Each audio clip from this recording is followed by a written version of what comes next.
वह वापस घर की तरफ नहीं लौटता, बल्कि आगे पीछे गांव के कुछ लोगों से काम का पता करता रहा, लेकिन किसी के पास भी कोई काम नहीं मिला।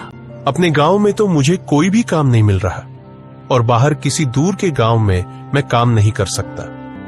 मेरी बीमार बेटी घर पर है, मुझे जल्दी घर भी आना होता है। मैं क्या करूं? अभी रात होने में भी समय है। मैं और किसी से काम का पता करता हूं, शायद कहीं कोई मजदूरी ही मिल जाए ताकि मैं अपनी बेटी के लिए दवाइयां और खाने पीने की चीजें ले सकूं। एकदम किस्मत मुझे किस मोड़ पर ले आई है, न जाने भगवान की क्या मर्जी है। रघु काम की तलाश में भटकता रहा, लेकिन उसे कोई काम नहीं मिला।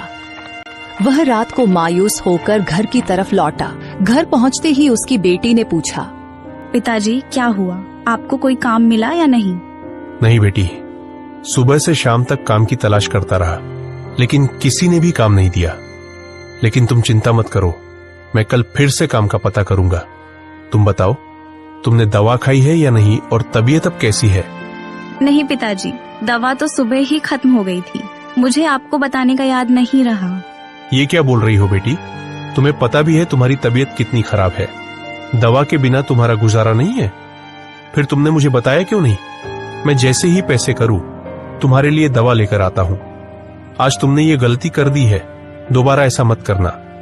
तुम बैठो, मैं तुम्हारे लिए दवा लेकर आता हूं। पिताजी रात हो चुकी है, मुझे अकेले घर डर लगेगा। अब आप रहने दीजिए। वैसे भी आपके पास तो पैसे भी नहीं है, फिर मेरी दवा कैसे लाएंगे?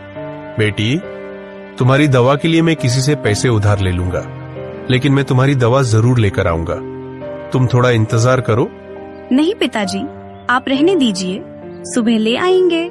मेरी तबीयत अब कुछ बेहतर है। ए भगवान, अब ये गाजरें जल्दी से जल्दी उग जाए ताकि मैं इन्हें बेचकर अपने घर का खर्च चला सकूं। रघु खेत पर काम करके जब घर गया तो उसने देखा कि उसकी बेटी जमीन पर गिरी हुई थी। रघु ने जल्दी से बेटी को उठाया, चारपाई पर लिटाया और उसके मुंह पर पानी डाला। बेटी उठो, क्या हुआ तुमको? देखो मैं आ गया हूं, जल्दी आंखें खोलो। कुछ देर तक बेटी ने आंखें खोली। रघु को भी समझ आ चुकी थी कि एक दिन दवा न लेने की वजह से उसकी बेटी की यह हालत हुई है। मुझे जैसे भी करके अपनी बेटी के लिए दवा लानी होगी। मेरे पास जीने का एक ही सहारा है। अगर इसे भी कुछ हो गया तो मैं तो जीते जी मर जाऊंगा। मैं आज ही दवा लेकर आऊंगा। बेटी, तुम अपना ख्याल रखो, मैं तुम्हारे लिए दवा लेकर आता हूं। और हां, बिल्कुल भी उठना नहीं, मैं थोड़ी ही देर में आ जाऊंगा। अपना ख्याल रखना। रघु सीधे अपने एक दोस्त के पास गया जो दूसरे गांव के जमींदार का नौकर था। दूसरे गांव का जमींदार लोगों को सूद पर पैसे देता था। रघु सीधे उसके पास गया और जाकर बोला, अर्जुन भाई, मुझे पैसों की बहुत सख्त जरूरत है।